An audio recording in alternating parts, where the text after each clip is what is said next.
You know what? I've made New England clam chowder hundreds of times in my lifetime. This time, I'm going to take this very traditional recipe and add a little twist to it by using the smoker. Is I put the salt pork on the top rack. I got a drip pan underneath to sort of catch some of that fat side down. So this will be in here for the next 3 hours. All right, so what we're going to do is we're going to continue to build that smoky flavor. The salt pork's been in the smoker for about 3 hours. Now I'm going to go ahead and do this.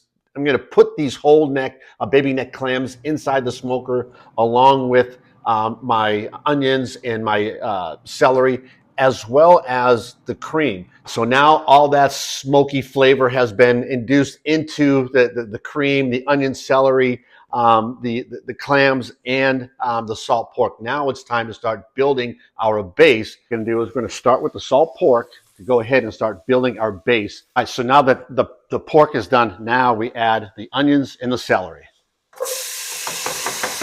All right, so after about 3 to 5 minutes of the onions and the celery cooking, now we're going to add the flour to go ahead and build the roux. All right, so the next step is adding the clam juice. Now this is from the 2 cans of the baby neck clams as well as the chopped clams. You save all that. You put that in here, another jar of the clam juice, pour that all in. The next step is to put in your potatoes. And russet potatoes really are the best ones to cook.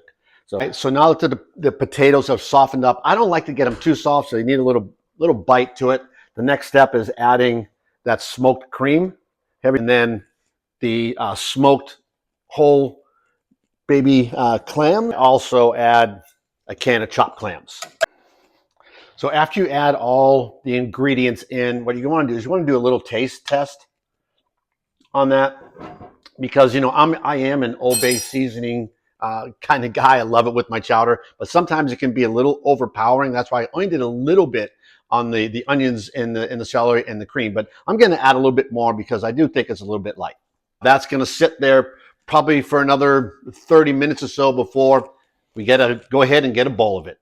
All right, so I'm done. Now it's time to absolutely dig in. Take a look at this chowder. Wow. All right, let's dig in.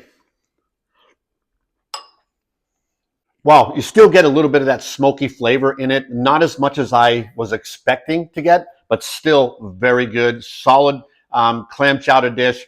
I hope you enjoyed it. Subscribe to our channel. And every once in a while, it's okay to add a twist to your traditional dish. See ya.